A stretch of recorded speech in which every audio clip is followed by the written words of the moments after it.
الحمدللہ رب العالمین والعاقبۃ للمتقین والصلاۃ والسلام علی سید الانبیاء والمرسلین اما بعد فاعوذ باللہ من الشیطان الرجیم بسم اللہ الرحمن الرحیم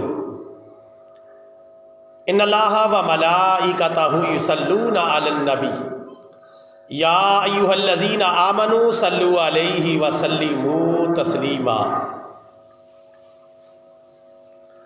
اللہم صلی علی محمد وعلی آل محمد کما صلیت علی ابراہیم وعلی آل ابراہیم انک حمید مجید اللہم بارک علی محمد وعلی آل محمد کما بارکت علی ابراہیم وعلی آل ابراہیم انک حمید مجید الصلاۃ والسلام علیک یا رسول اللہ، الصلاۃ والسلام علیک یا حبیب اللہ، الصلاۃ والسلام علیک یا رحمۃ للعالمین وعلی آلک واصحابک یا خاتم النبیین۔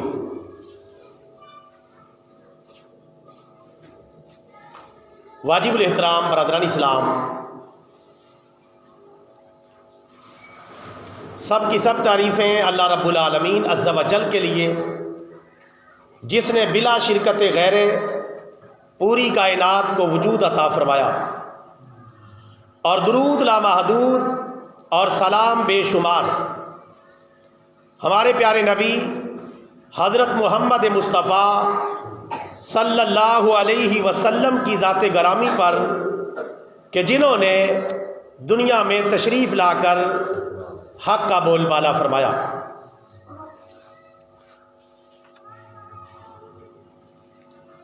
واجب الاحترام برادران اسلام، ہمارے پیارے نبی صلی اللہ علیہ وسلم نے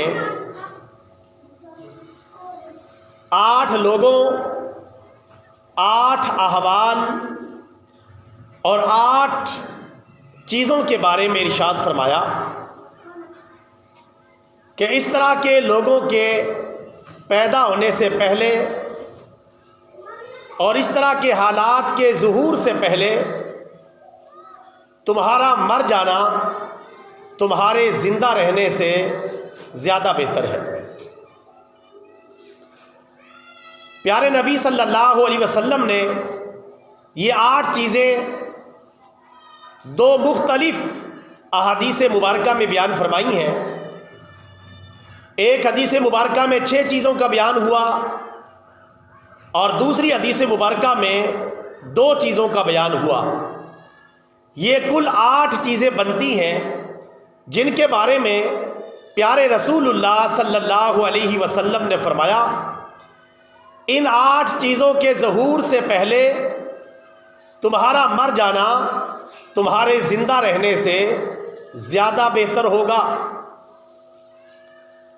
اس حدیث مبارکہ کا مفہوم بیان کرنے اور سمجھانے سے پہلے میں وضاحت کر دوں کہ اس سے یہ مراد نہیں کہ اس طرح کے حالات پیش آ جائیں تو تم خودکشی کر لو، یہ مطلب نہیں ہے۔ مطلب یہ کہ ان حالات کی سنگینی کو بیان کرنے کے لیے اور ایمان کی حفاظت کے لیے پیارے نبی صلی اللہ علیہ وسلم نے یہ طرز بیان اپنایا ہے، ورنہ خودکشی کرنا حرام ہے۔ اپنے آپ کو ہلاک کرنا، اپنے آپ کو مار ڈالنا، یہ قرآن و حدیث کی روشنی میں بالکل ناجائز عمل ہے۔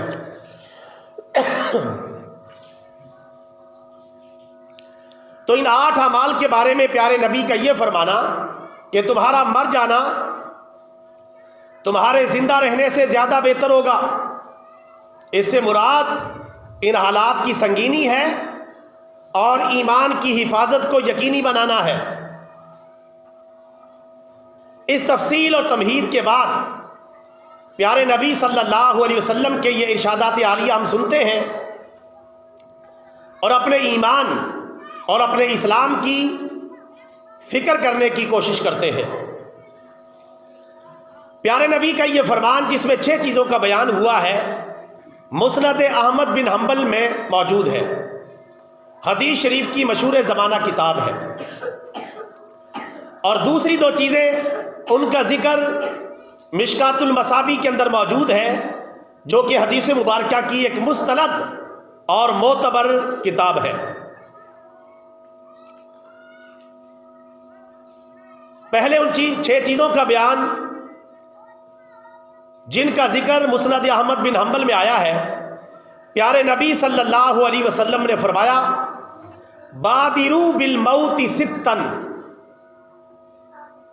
کہ تم 6 چیزوں سے پہلے مرنے میں جلدی کرو، یعنی اس سے پہلے کہ وہ 6 چیزیں پیش آ جائیں، 6 قسم کے حالات ظاہر ہو جائیں، 6 قسم کے لوگ نمودار ہو جائیں، تمہارا مر جانا تمہارے زندہ رہنے سے زیادہ بہتر ہوگا، چونکہ یہ حالات انتہائی تباہی و بربادی کے ہوں گے، فتنہ و فساد کے ہوں گے، جنگ و جدل کے ہوں گے، لڑائی جھگڑے کے ہوں گے، اور بڑے تباہ کن اور بڑے ہی خطرناک قسم کے یہ حالات ہوں گے، جن میں مر جانا زندہ رہنے سے زیادہ بہتر اور زیادہ افضل ہوگا۔ زمین کے نیچے والا حصہ زمین کے اوپر والے حصے سے زیادہ بہتر ہوگا، یعنی دنیا میں آباد رہنے سے قبر میں چلے جانا زیادہ بہتر ہوگا۔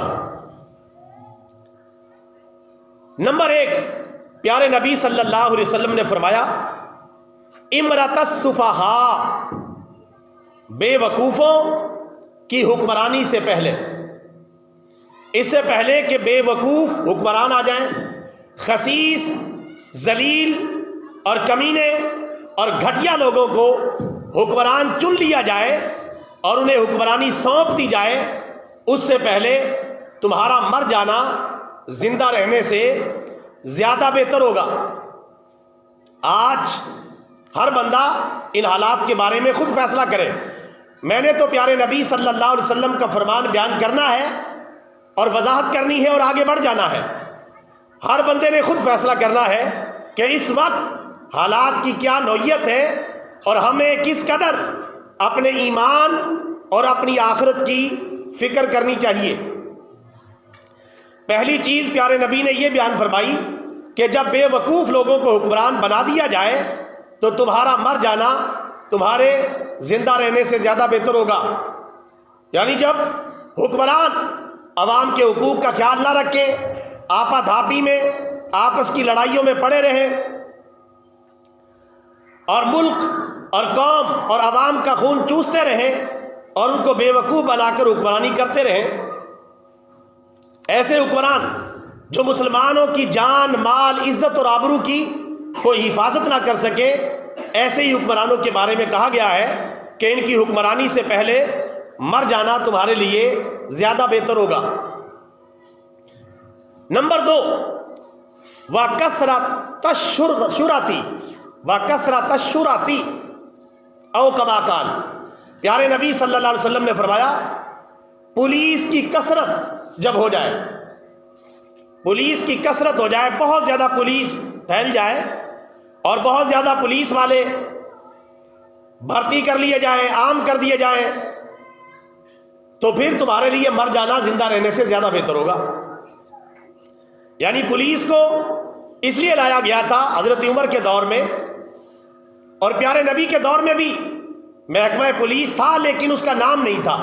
حضرت عمر کے دور میں باقاعدہ اس کو نام دیا گیا۔ ان کو اس لیے بھرتی کیا گیا تھا تاکہ مسلمانوں کی جان، مال، عزت، آبرو کی حفاظت کر سکیں، اور بقدر ضرورت ان کو بھرتی کیا جائے، بقدر ضرورت ان کو معاشرے میں رکھا جائے۔ آقا علیہ السلام نے فرمایا جب پولیس کی کثرت ہو جائے تو پھر تمہارے لیے مر جانا زندہ رہنے سے زیادہ بہتر ہوگا، کیونکہ اس وقت کے جو حالات ہوں گے وہ رہنے کے لیے، یعنی اسلام پر چلنے کے لیے زیادہ سازگار نہیں ہوں گے۔ آج پولیس کے محکمے کو کتنا غلط استعمال کیا جاتا ہے حکمرانوں کی طرف سے، یہ ہم سب کے سامنے۔ ایک ایک حکمران اور ایک ایک سیاستدان کی حفاظت کے لیے ہزاروں پولیس والے آگے پیچھے بھاگے پھر رہے، اور جن کو تنخواہیں عوام کے ٹیکس سے دی جاتی ہے اور عوام کو ان کا 2 ٹکے کا فائدہ بھی نہیں. اور دوسری طرف تھانوں میں کچہریوں میں بہت سارے پولیس افسران عوام کے ساتھ کیا کچھ کرتے ہیں، ظالم کو مظلوم بنا کے پیش کر دیتے ہیں، مظلوم کو ظالم بنا کر پیش کر دیتے ہیں، پیسہ لے کے مجرم کو چھوڑ دیتے ہیں، کمزوروں کو مارا پیٹا جاتا ہے، امیروں کو پروٹوکول دیا جاتا ہے، وغیرہ وغیرہ. یہ ساری باتیں ہم سب کے سامنے ہیں. پیارے نبی کا فرمان آپ نے سن لیا کہ جب پولیس کی کثرت ہو جائے تو تمہارے لیے مر جانا زندہ رہنے سے زیادہ بہتر ہوگا. نمبر 3، وبیع الحکم، جب فیصلے بکنے لگے. جب فیصلے بکنے لگے، یعنی فیصلے بکنے کا مطلب فیصلے انصاف کے ساتھ نہ ہو، انصاف بکنے لگے، عدل بکنے لگے، فیصلے تبدیل کرائے جا سکیں، عدل و انصاف کی کوئی پاسداری نہ ہو، جج بک جائیں، قاضی بک جائیں، وکیل بک جائیں، ان کے منشی اور کلرک بک جائیں، فیصلے بکنے لگے، امیر آدمی فیصلوں کو خرید سکے اور غریب آدمی کو انصاف نہ مل سکے. آج ہماری کچہریاں عدالتیں ہمارے سامنے، جس بندے کا بھی کچہری سے پولیس اسی طرح محکمہ عدالت سے کوئی واسطہ پڑا ہے تو اسے پتہ ہے کہ وہاں کیا کچھ ہوتا ہے. ایک چھوٹا سا مقدمہ بھی حل کرنے کے لیے کتنے پاپڑ بیلنے پڑتے ہیں. تو جب انصاف بکنے لگے، فیصلے بکنے لگے، آج قاضی کو خریدا جا سکتا ہے، وکیل کو خریدا جا سکتا ہے، جج کے منشی اور کلرک کو خریدا جا سکتا ہے، خود جج کو خریدا جا سکتا ہے. پیسے زیادہ ہو، جتنا لفافہ موٹا ہوگا اتنے بڑے بندے کو خریدا جا سکتا ہے. ایمان بیچنے پہ ہیں یہاں سب تلے ہوئے، لیکن خریدار ہو کوئی علی گڑھ کے بھاؤ سے، بھاؤ اچھا لگ جائے، ریٹ اچھا لگ جائے، جج بکنے کے لیے تیار بیٹھے. اور ہماری عدالتوں میں کیا کچھ ہو رہا ہے کہ کس طرح غریبوں کو تو پھانسی میں لٹکا دیا جاتا ہے اور امیر لوگ کس طرح انصاف کی آنکھوں میں دھول جھونک کے نکل جاتے ہیں، اور جج اور قاضی کوئی عدل و انصاف والا فیصلہ نہیں کرتے. یہ ہمارے سامنے ہے. تو پیارے نبی نے کیا فرمایا کہ جب فیصلے بکنے لگے تو پھر تمہارے لیے مر جانا زندہ رہنے سے زیادہ بہتر ہوگا. نمبر 4، پیارے نبی صلی اللہ علیہ وسلم نے فرمایا وَإِسْتِخْفَافًا بِالدَّمِ، جب خون ریزی کو ایک معمولی جرم سمجھا جانے لگے، قتل و غارت، دنگا و فساد، لڑائی جھگڑا، خون بہانا، قتل کر دینا، اس کو ایک معمولی سی بات سمجھا جائے، خون بہا دیا جائے، خون ریزی کی جائے، اسے کوئی بڑا جرم نہ گردانا جائے، اور قتل و غارت ہو رہی ہے، کوئی پرواہ نہیں، نہ حکمرانوں کو، نہ عوام کو، نہ کسی کو. ایک مسلمان کا قتل نہت ہو رہا ہے، کوئی ایکشن نہیں لیا جا رہا، حالانکہ ایک مسلمان کی عزت، جان مال کی حفاظت کرنا حکومت وقت پر فرض ہے، اور ایک مسلمان کی عزت و حرمت خانہ کعبہ کی عزت و حرمت سے بھی زیادہ ہے حدیث مبارکہ کے مطابق. لیکن جہاں قتل و غارت ہو رہی ہو، فتنہ فساد ہو رہا ہو، خون ریزی ہو رہی ہو، اور اسے کوئی اہمیت نہیں دی جاتی. جس طرح پہلے کبھی کوئی قتل ہوتا تھا تو سب کے کان کھڑے ہو جاتے تھے، یار کوئی جرم ہوا ہے، اور آج کل پتہ چل جائے تو کوئی پرواہ بھی نہیں. دن رات ہم ٹی وی پہ خبریں دیکھ رہے ہیں، میڈیا کو دیکھ رہے ہیں ہمارے سامنے. حتیٰ کہ مظلوم مسلمان غزہ کے اندر دیکھیں کس طرح مسلمانوں کو شہید کیا گیا. 58 اسلامی ممالک کے کانوں پر جوں بھی نہیں رہیں گی. آقا علیہ الصلوۃ والسلام نے فرمایا جب خون ریزی کو معمولی جرم سمجھا جانے لگے تو تمہارا مر جانا زندہ رہنے سے زیادہ بہتر ہوگا. آج آپ دیکھ لیں پوری دنیا کا یہی حال ہے. 58 اسلامی ممالک کی موجودگی میں غزہ کے 16,000 مسلمان شہید کر دیے گئے، 6,000 چھوٹے چھوٹے بچے شہید کر دیے گئے، 4,000 کے قریب خواتین کو شہید کر دیا گیا، 15 سے 16 لاکھ مسلمانوں کو بے گھر اور بے آباد کر دیا گیا. ہزاروں ملبے تلے دبے ہوئے، نکالنے کے لیے مناسب مشینری کا انتظام موجود نہیں، ہزاروں لاپتہ ہیں، کوئی پرسان حال نہیں. 58 اسلامی ممالک کافروں کی اجازت کے بغیر ایک پانی کی بوتل اپنے بھائیوں کو نہیں پہنچا سکے. جو امداد جاتی ہے وہ بارڈر پہ پڑی رہتی ہے. آج کل تو جنگ بندی چل رہی ہے، اور آج کل جنگ بندی کا آخری دن ہے. پہلے 4 دن کی جنگ بندی ہوئی، پھر 2 دن کی جنگ بندی ہوئی، اور 1 دن کی جنگ بندی آج بھی ہے. 1 دن کی جنگ بندی، اس کی بات دیکھیں حالات کس طرف جاتے ہیں. بہرحال اسلامی ممالک اور ان کے حکمرانوں کا روپ سامنے آ گیا کہ اپنے بھائیوں کی مدد کے لیے نہیں پہنچے اور مسلمانوں کی خون ریزی کو معمولی سمجھا. کل قیامت کے دن ان مظلوموں کے ہاتھ ہوں گے اور ہمارے گریبان ہوں گے. آقا علیہ السلام نے فرمایا جب خون ریزی کو معمولی جرم سمجھا جانے لگے تو تمہارا مر جانا زندہ رہنے سے زیادہ بہتر ہوگا. نمبر 5، وقطیعۃ الرحم، اور جب رشتہ داریاں کاٹی جانے لگے، رشتہ داریاں توڑی جانے لگے، رشتہ داروں کی پرواہ نہ کی جائے، تو یہ بھی ایسا منظر ہوگا کہ بندہ مر جائے یہ زندہ رہنے سے زیادہ بہتر ہوگا. اور آج کل رشتہ داریوں کے ساتھ ہمارا کیا سلوک ہے، رشتہ داروں سے کتنا تعلق ہے. کسی کو غریب سمجھ کے چھوڑ دیا، کسی کو مدد کرنی پڑے گی اس لیے نظر انداز کر دیا، کسی سے ویسے ہی جان چھڑا لی، اور بڑے رابطے دائیں بائیں. لیکن اپنے رشتہ داروں سے، عزیزوں سے، ان سے ہمارا تعلق بڑا کمزور ہے. تو آقا علیہ الصلوۃ والسلام نے فرمایا جب رشتہ داریاں توڑی جانے لگے تو پھر یہ حالات بدترین ہوں گے، تمہارے لیے مر جانا زندہ رہنے سے زیادہ بہتر ہوگا. نمبر 6، وَنَشَأَ يَتَّخِذُونَ الْقُرْآنَ مَزَامِيرَ يُقَدِّمُونَهُ يُغَنِّيهِمْ وَإِنْ كَانَ أَقَلَّ مِنْهُمْ فِقْهًا. آقا علیہ الصلوۃ والسلام نے فرمایا جب ایسے لوگ پیدا ہو جائیں جو قرآن پاک کو موسیقی کی طرز پہ پڑھنے لگے، جس طرح موسیقی گائی جاتی ہے، گانا باجا گایا اور بجایا جاتا ہے، اس طرح قرآن پاک کے ساتھ بھی سلوک کیا جانے لگے.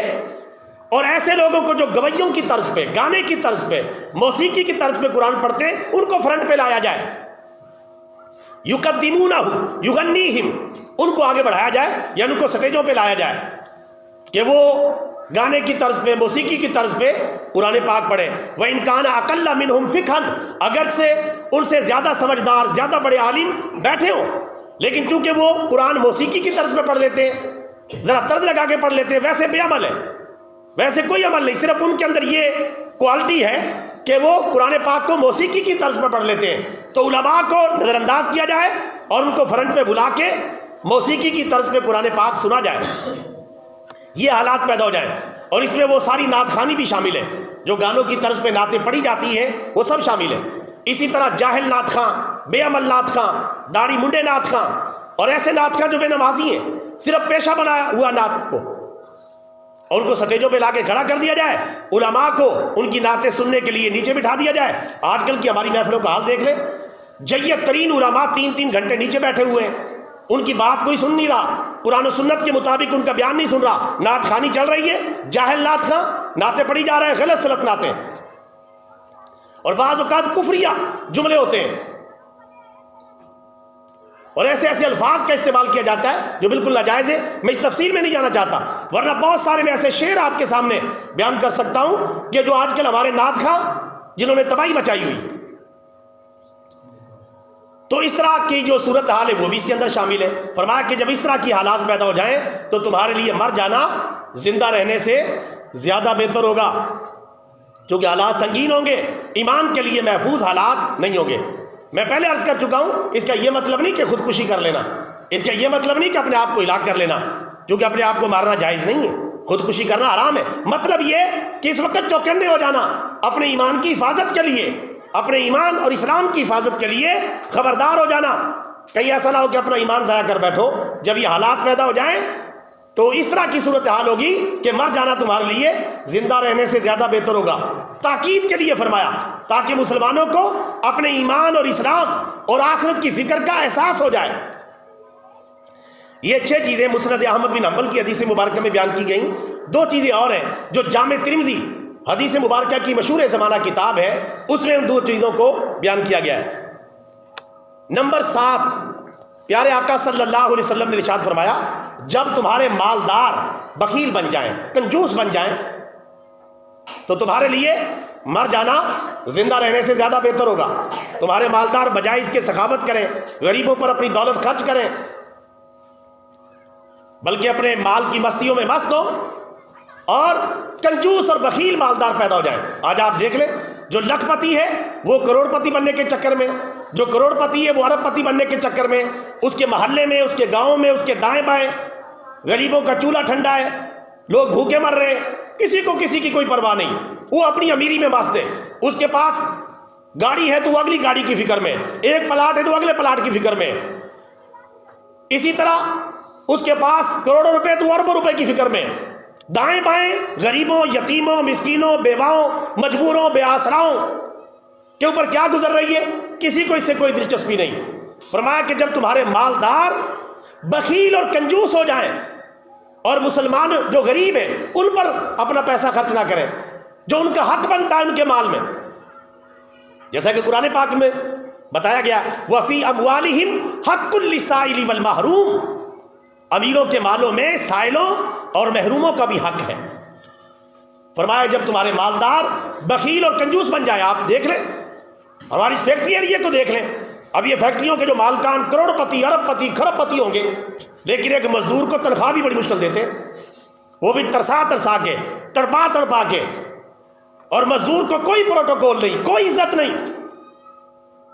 علامہ اقبال نے فرمایا تھا ہے تلخ بہت بندہ مزدور کے اوقات، مزدور کی زندگی کتنی تلخ ہوتی ہے، فیکٹری مالکان کو اس سے کوئی دلچسپی نہیں، ان کو اپنے کام سے دلچسپی ہے، اور کئی تو ایسے بدبخت ہیں مزدوروں کو جمعہ بھی نہیں پڑھنے دیتے، نماز کے لیے چھٹی نہیں دیتے۔ یہ تو خیر بدبختی کی آخری حد کو پہنچ گئے، ایسی فیکٹریوں میں تو کام کرنا بھی جائز نہیں ہے۔ اگر مسلمان مجبور ہو جائے کہ جمعہ بھی نہ پڑھ سکے، نماز بھی نہ پڑھ سکے، ایسی فیکٹریوں کارخانوں میں کام کرنا حرام اور کبیرہ گناہ کا ارتکاب ہوگا۔